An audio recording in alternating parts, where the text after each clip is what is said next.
Bienvenue sur votre chaîne préférée Akhbar al-Blad de Hassan Atlamsan. Algérie, le médiocre médiateur international, en voilà les causes. La focalisation de la diplomatie algérienne sur le Maroc l'empêche de résoudre toute crise qu'elle tente de régler. L'éventuel effondrement de l'accord de paix entre les autorités maliennes et les mouvements rebelles dans la coordination de l'Azawad Touareg dessine l'échec de la diplomatie algérienne qui tente de retrouver sa présence dans l'arène africaine en concurrence avec l'influence et la présence d'un Maroc de poids et d'influence. L'Algérie cherche depuis un certain temps à redynamiser sa diplomatie dans le monde arabe et en Afrique en organisant des réunions pour les factions palestiniennes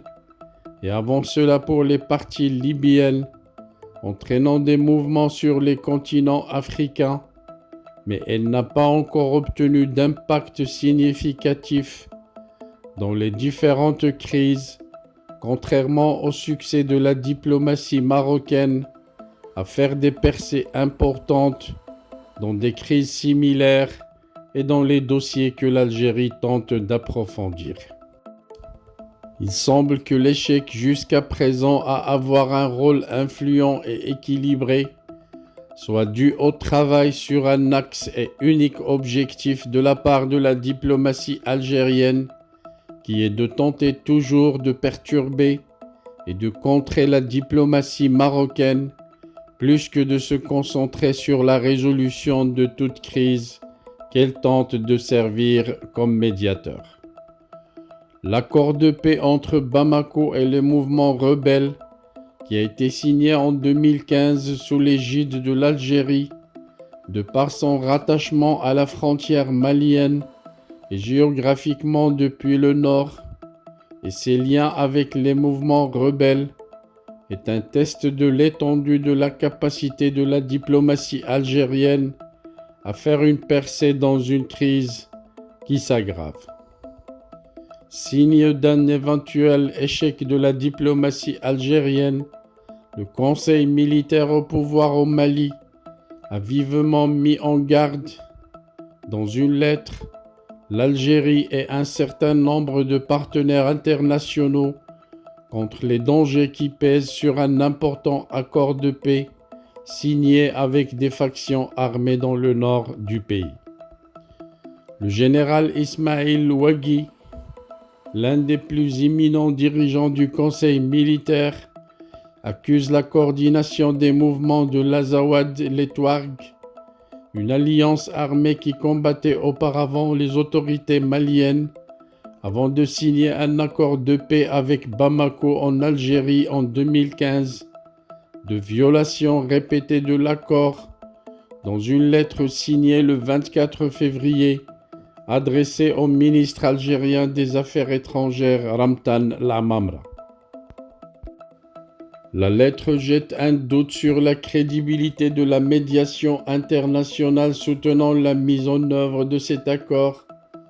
L'Algérie est celle qui a mené la médiation qui comprenait les Nations Unies, les organisations africaines et les partenaires étrangers, et tout échec diplomatique ne sera pas seulement africain, mais aussi international, étant donné que le parrain de l'accord était celui qui a mobilisé les partenaires internationaux pour ces arrangements, espérant assurer l'immunisation de l'accord qui est au bord de l'effondrement. Le général Ouaghi a souligné que le comportement de certains mouvements constitue un obstacle à la paix, accusant la coordination des mouvements de l'Azawad de complicité de plus en plus apparente avec les groupes terroristes. Et il a averti que le gouvernement, tout en adhérant à une mise en œuvre intelligente de l'accord, rejette absolument toute accusation qui le tiendrait responsable des répercussions qui pourraient résulter de sa violation. L'avertissement intervient au milieu de grandes tensions entre les membres du conseil militaire qui ont pris le pouvoir à la suite d'un coup d'État qu'ils ont mené à Bamako en 2020 d'une part, et entre les signataires de l'accord d'Alger, dirigé par la coordination des mouvements de l'Azawad, ce qui accroît l'incertitude entourant le sort de l'accord. Et l'accord Algérie signé par l'État malien et les groupes qui lui sont fidèles en 2015, avec la coordination des mouvements de l'Azawad, une alliance dominée par les séparatistes Touareg, a mis fin au combat déclenché par les rébellions séparatistes et salafistes dans le nord du pays. Quant aux djihadistes, ils continuent de se battre et cela a conduit à l'extension de la crise sécuritaire au centre du Mali ainsi qu'au Burkina Faso et au Niger voisin. L'accord d'Alger est au point mort depuis des années et la coordination des mouvements de l'Azawad a annoncé en décembre qu'elle avait suspendu sa participation à sa mise en œuvre. L'accord de paix est considéré comme l'un des principaux piliers du rétablissement de la stabilité politique et militaire dans ce vaste pays, ravagé par la guerre depuis le déclenchement d'une rébellion séparatiste dans le nord, suivie par les derniers djihadistes en 2012. Cependant, plusieurs de ces dispositions n'ont pas été mises en œuvre, notamment celle qui prévoit la décentralisation de l'administration du pays et l'intégration des anciens rebelles dans l'armée. En décembre dernier, la coordination des mouvements de l'Azawad a annoncé la suspension de son engagement envers l'accord. En février, un responsable fidèle au conseil militaire au pouvoir a prédit que les combats reprendraient bientôt dans le nord du pays.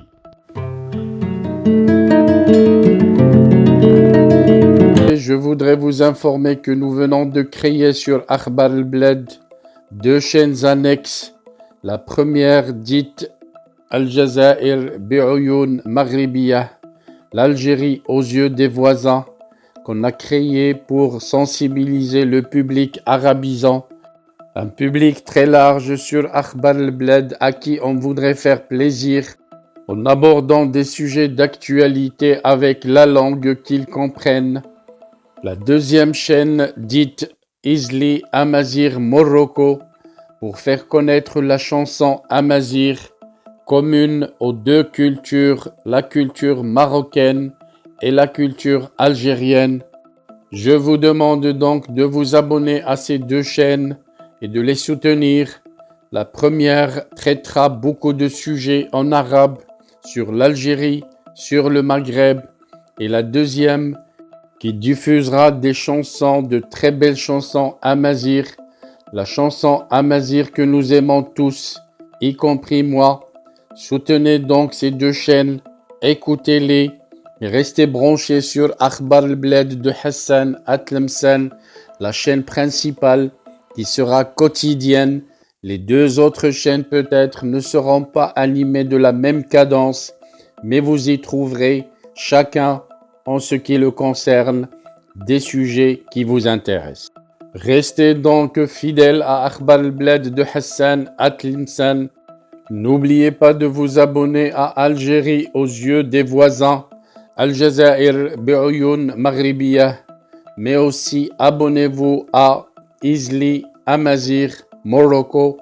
Nous y serons avec vous sur les 3 chaînes, Inch'Allah.